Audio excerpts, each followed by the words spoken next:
unbelievable comeback from Chelsea, which you can see the difference from their first half performance to their second half performance. The amount of shots that Chelsea had, the big chances as well, going from 0 to 4, their expected goals. And of course, the most important thing is, of course, getting those 3 goals over the line. This is what Chelsea fans will be looking for. With that victory, they move into the top 4, 2 points ahead of Manchester United, who still have to play as well, but they will be hoping that they can cement their place in that top 4. Arsenal currently 7 points clear. Manager Liam Rosenior with us. Liam, thank you so much for your time. First of all, how are you feeling? How are the players feeling in that dressing room after that comeback? Many emotions. I'm so happy for the players, the fight, the spirit, the commitment they showed in the second half after a really, really difficult first half. Tactics went out the window. It was about personality and quality and character. And the players definitely showed that in the second half. What did you say at half-time? What did you want to see change in that second half? Well, I made 3 changes. Obviously, we had the injury to Jamie Gittins. I sensed an energy before the game. It's very difficult going away to Italy. The emotions of that game and coming back, I made changes to the team. I trust my group, but the first half performance was nowhere near the level in terms of application or energy. But I stayed really calm with them. I said we can turn what probably feels like the worst day of our season into the best day of our season. And the players were magnificent in the second half.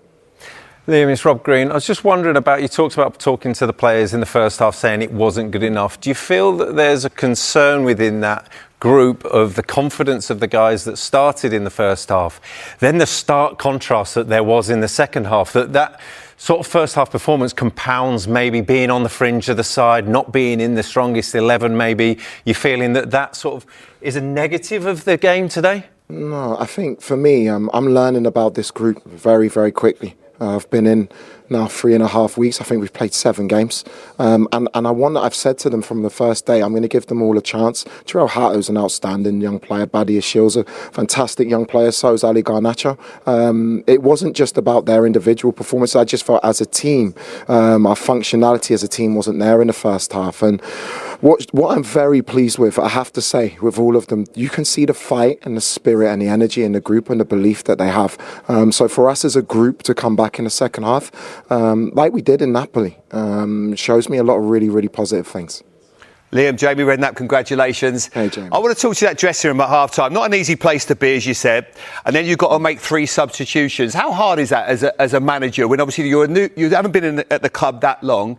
That's obviously a difficult thing that goes with it. No, I think you have to do what you think is right for the team. There was no screaming or shouting. We were very calm. I changed the shape. We played more of a 4-4-2, old school, with Cole being free from the right and Pedro being free from the left. And it was more about how we win the second half than what happened in the first half. I didn't have time to talk about the first half. It was about how we played, how we got back into the game. But it's not about me. We've got some incredibly talented players. There's some young players. What I loved was the energy in the stadium. That's what Chelsea's all about in the second half. Fighting, the spirit, the running, the effort. This is a local derby. And we showed in the second half all of the things I want to see in my team. Let's talk about that winning goal, because you showed a lot of emotion there, mate. That must have felt really good. Enzo Fernandez coming in. We've seen number 8s at that club score many, many goals like this. Talk us through it. No, look, Enzo has been magnificent. His energy levels to arrive in the box. I thought it was a great decision from João Pedro, who gave us something extra when he came on. We just tried to create overloads all over the pitch and be a little bit freer. And Enzo has been magnificent in my time with him. I love working with him. He's a winner. And I thought he was man of the match by far in terms of what he gave the team today. And how about this celebration? Yeah, normally I'm calm, but yeah, that's a really big moment in our season, hopefully, and it was great to celebrate with the staff who have been magnificent for me so far. And Enzo's got 4 goals and 2 assists for you. He's having a real impact as well. A player obviously you're enjoying working with. I love working with him. I love working with all of them, Jamie. They're a delight. They're a pleasure to work with. There's a lot of improvements to make, but honestly, we're travelling, playing, getting back, and then we're focused on the next game. We don't even have training sessions. We're doing a lot on meetings. So for the players to deliver what they're delivering for me and the club at the moment, it's all credit goes to them. And with the week in mind, you've got a huge game in the League Cup coming up. It's just a wonderful momentum to take into that, isn't it? Yeah, it's going to be a huge game. So these are the games you want to be involved in. We'll go there with no fear. We know we're playing against an excellent team. It will be favourites to go through for sure, but we'll give it our best shot. And if we show the resilience, the character and quality of the second half, we have a real chance to go through. Liam, the transfer window closes on Monday, 7 o'clock. The clock is ticking. I know you've said you want to strengthen in all areas, but is there a specific area that you want to strengthen before Monday? Can we expect anything? Possibly, but I have respect for my team. I have respect for any players who aren't in the building. I won't be telling you what position that is. Liam, thank you so much for your time. Congratulations. 3 massive points for you today. Thank you. Good night. Well done, Liam. Well done, Liam. Thank you.